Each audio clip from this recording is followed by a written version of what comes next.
किसी ने क्या खूब लिखा है कि शब्द शब्द सब कोई कहे, शब्दों के ना हाथ पाँव, एक शब्द औषधि करे और एक शब्द करे सुघाव। हाय गाइस, मैं हूँ भूमियार पिट्टू। एक छोटी सी कहानी आपके लिए। एक बार एक गुरुकुल के शिष्यों में इस बात से बहस हो गई थी कि इस संसार में सबसे ज्यादा शक्तिशाली वस्तु क्या है। कोई कुछ कहता था तो कोई कुछ और जब अंत में उनके सवाल का जवाब ना मिला तो सभी शिष्यों ने सोचा कि क्यों ना गुरुजी से इस सवाल का जवाब पूछा जाए। ये सोच के सभी शिष्य गुरुजी के पास पहुंचे और गुरुजी से बोले कि गुरुजी, इस संसार में सबसे ज्यादा शक्तिशाली वस्तु क्या है। गुरुजी ने सवाल सुने, थोड़ी देर सोचे, फिर गुरुजी बोले कि आप लोगों को कुछ काम वगैरह है कि नहीं। आप लोग विश्राम के टाइम में भी विश्राम नहीं करते हो और मुझे भी नहीं करने देते हो।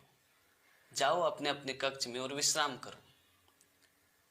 ये सुन के सभी शिष्य क्रोधित हो गए और अपने अपने कक्ष में आए और गुरुजी के बारे में भला बुरा कहने लगे।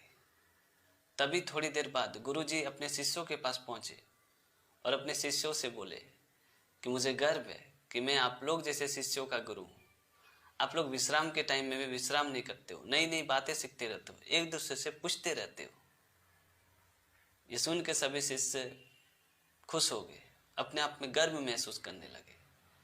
फिर गुरुजी बोले कि थोड़ी देर पहले जब आप लोग मेरे पास आए थे तब मैं आप लोगों को भला बुरा कहा। उस समय आप लोग क्रोधित हो गए थे, लेकिन जब मैंने आप लोगों की अभी तारीफ की तो आप लोग अभी खुश हो गए। इसका मतलब समझे, इस संसार में सबसे ज्यादा शक्तिशाली वस्तु वाणी है, बात है, शब्द है। बातों से आप वाहवाही लूट सकते हो और बातों से गाली भी सुन सकते हो। बातों से आप दोस्त को दुश्मन बना सकते हो और बातों से दुश्मन को भी दोस्त बना सकते हो। गुरुजी की बातें सुन के सभी शिष्य संतुष्ट हो गए थे, क्योंकि उनके सवाल का सही जवाब उन्हें मिल चुका था। तो दोस्तों, इस कहानी से सीखने वाली बात यह है कि आपके बात करने के तौर तरीके से पता चलता है कि आप मूर्ख है या चालाक, आप विद्वान है या बेवकूफ़, आप अच्छे हैं या बुरे। तो कहने का अर्थ ये निकलता है कि भले ही दो शब्द बोले पर मीठा बोले।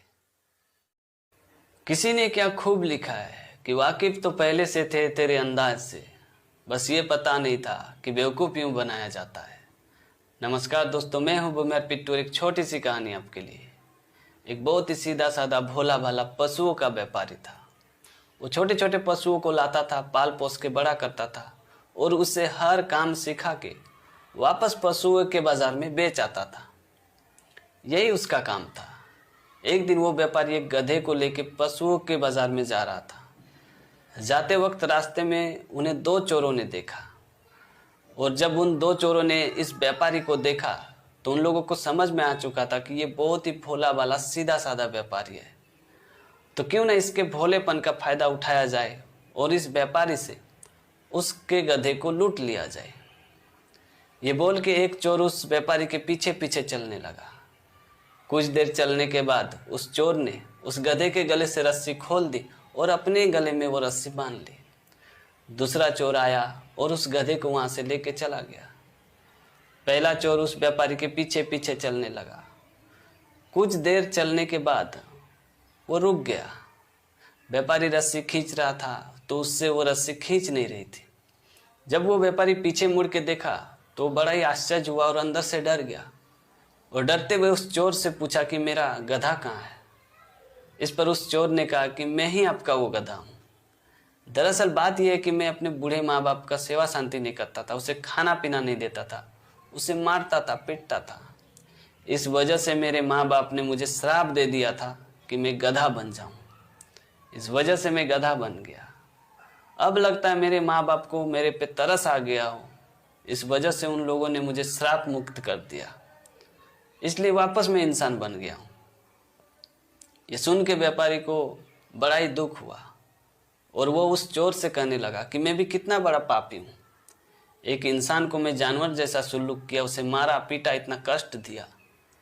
मैं बहुत ही बड़ा पापी हूँ। हे भगवान, मेरी पापों की प्रायश्चित करना। ये बोल के उस व्यापारी ने उस चोर को खोल दिया। वो चोर दौड़ा दौड़ा अपने साथी के पास वापस चला गया।